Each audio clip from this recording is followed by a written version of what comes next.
নিত্যপণ্যের যে পরিমাণ সরবরাহ আছে তা বাজার স্থিতিশীল রাখার জন্য পর্যাপ্ত। সিলেটে এমনটা বলেছেন বাণিজ্যমন্ত্রী খন্দকার আব্দুল মুক্তাদির।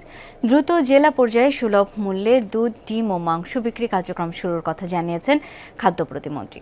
আর ধর্মমন্ত্রী জানিয়েছেন, রমজানের দ্রব্যমূল্য যেন মানুষের নাগালের মধ্যে থাকে সেই বিষয়ে সরকার বদ্ধপরিকর।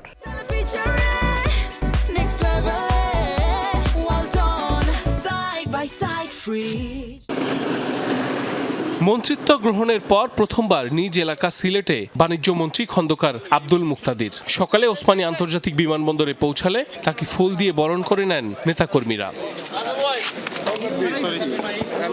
এ সময় সাংবাদিকদের প্রশ্নের জবাবে জানান, বাজারে নিত্যপণ্যের যোগানে ঘাটতি নেই। মন্ত্রী আরো বলেন, গত 5 মাস দেশের রফতানি প্রবৃদ্ধি ঋণাত্মক ছিল, সেখান থেকে উত্তরণই আগামীর চ্যালেঞ্জ।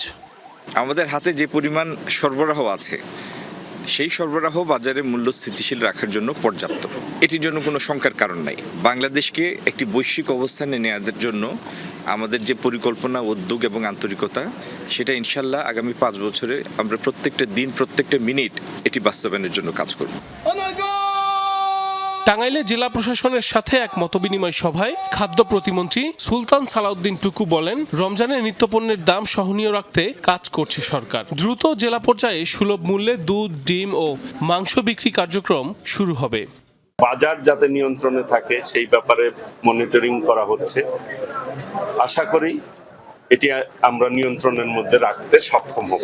বাজার মনিটরিং সেল করা হয়েছে। আমাদের যারা বাজারের নিয়ন্ত্রণের দায়িত্ব রয়েছে তারা কাজ করে যাচ্ছে। রমজানের দ্রব্যমূল্য যেন মানুষের নাগালে থাকে সে বিষয়ে সরকার বদ্ধপরিকর, জানিয়েছেন ধর্মমন্ত্রী কাজী শাহ মুফাজ্জল হোসাইন কায়কোবাদ। দায়িত্ব গ্রহণের পর প্রথমবার নিজ এলাকা কুমিল্লার মুরাদনগর গেলেন তিনি। আমরা বদ্ধপরিকর যে দ্রব্যমূল্য যাতে নিয়ন্ত্রণে থাকে, সাধারণ মানুষ যেন কোনো কষ্টে না পড়েন, সেই জন্যে আমাদের তারেক রহমান সাহেব, মাননীয় প্রধানমন্ত্রী, উনি খুব সচেতন। সাইফ আহমেদ, যমুনা নিউজ।